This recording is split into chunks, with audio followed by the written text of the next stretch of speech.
by Professor Petr Widimsky from Prague. Widimsky will tell us about the PRAGUE 18, which is a comparison between two strong platelet inhibitors, ticagrelor and prasugrel. Good morning. My task is to speak about the PRAGUE 18 study on behalf of all investigators and especially the study PI, Dr. Motovska, who is here also with us in the room. I have occasional speakers honoraria received from both companies who are producing these two drugs, but not in relation to this study. This study was purely academic, not funded by the industry. Study aims first head-to-head comparison of prasugrel versus ticagrelor in STEMI setting in patients treated by primary PCI. And second goal was to analyze the safety of post-discharge switch from prasugrel to ticagrelor, from prasugrel or ticagrelor to clopidogrel in those patients who refused to pay part of the price of the drug, because in our setting in the Czech Republic, the patients have to pay part of the price of prasugrel or ticagrelor if they decide to use these drugs. Entry criteria, inclusion simple ST segment elevation myocardial infarction or large non-ST segment elevation myocardial infarction with ongoing ischemia, which in Czech Republic is also subject to primary PCI. And emergent coronary angiography, of course, planned with primary PCI and signed informed consent. And exclusion criteria were usual exclusion criteria related to the study drugs, which are antithrombotic drugs. Methods.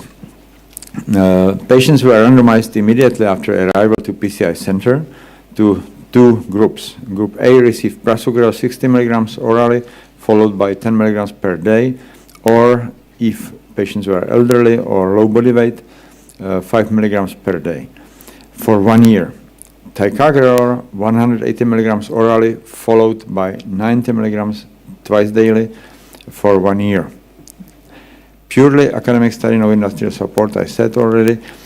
Patients had to cover costs of the drugs after hospital discharge. So during the hospital stay, the drugs were covered, of course, by the hospital, but after discharge, the patient has to co-pay part of the price. Thus, some patients decided to switch after discharge to clopidogrel, which is fully covered by the local health care. The planned number of patients in the study was 2,500, and it was interrupted preliminary for futility. The baseline and procedural characteristics are listed in this table. I will not go in details, but you can easily see that, as usual in randomized studies, there were no differences between the groups. And this is the primary endpoint. So no difference between prasugrel and ticagrelor during 7 days.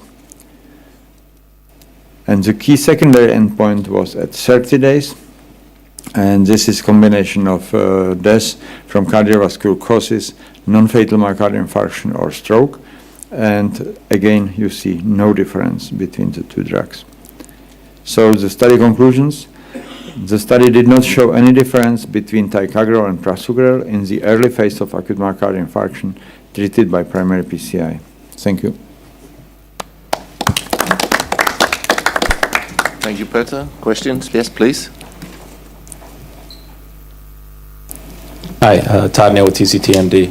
I was wondering if you could talk about the patients that switched to clopidogrel. How many patients switched, and did their outcomes differ from the patients that stayed on prasugrel or ticagrelor? Yeah, intentionally we decided before this, during the study designing to put primary endpoint on day 7 to avoid this problem. So at day 7 there are very few patients, or almost nobody. And some patients, of course, decided to for switch after discharge or after day 7 from these economic reasons I mentioned, but they are rather few in the first 30 days. I will show the numbers during the hotline session because I had fewer slides here. The problem was more after 30 days when it is long term and of course higher cost for the patients, and this will be shown next year when we will present 1 year outcomes.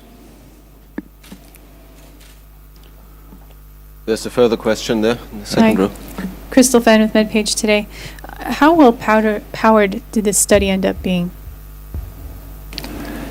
The study power was calculated by the statisticians for 2,500 patients, and the presumption was that this will be a superiority study.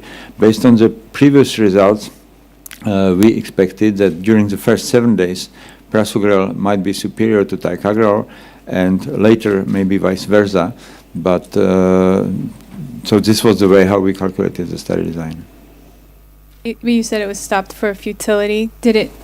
Sorry? You said it was stopped early. We stopped for futility. So how, in the end, how well powered was it based on the actual number of patients enrolled and things? Are you saying that the power calculation? The futility analysis showed clear, and I have also this slide for the main presentation prepared.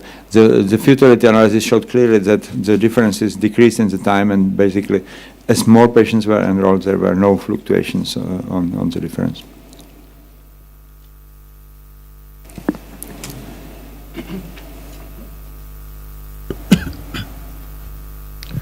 Mitchell Zola, Cardiology News.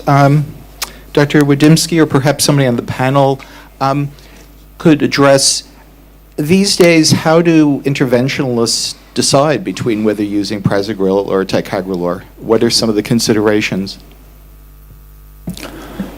Well, this is not clear, and this is why we designed this study. And based on these results, probably both drugs are really almost equal or very similar. There are more data with ticagrelor for mortality outcomes, as you know. So some people decide for ticagrelor because of long-term data about mortality. But based on our data, at least in STEMI setting, the difference is minimal or absent. I could comment that in the ESC guidelines, both drugs has a 1B recommendation for this particular issue in patients undergoing primary PCI. I think it's worthwhile commenting that we thought we'd never see that study done. Yeah. And I think one of the comments later will be that there won't be any follow-up in a bigger scale. It ended up a small study, but it's a clear indication that there is no obvious big difference. And I think for those data, we all should be grateful because, again, I don't think that study will ever be done ever again. Unless there are any further burning questions, thank you. We move on. We stay in the topic of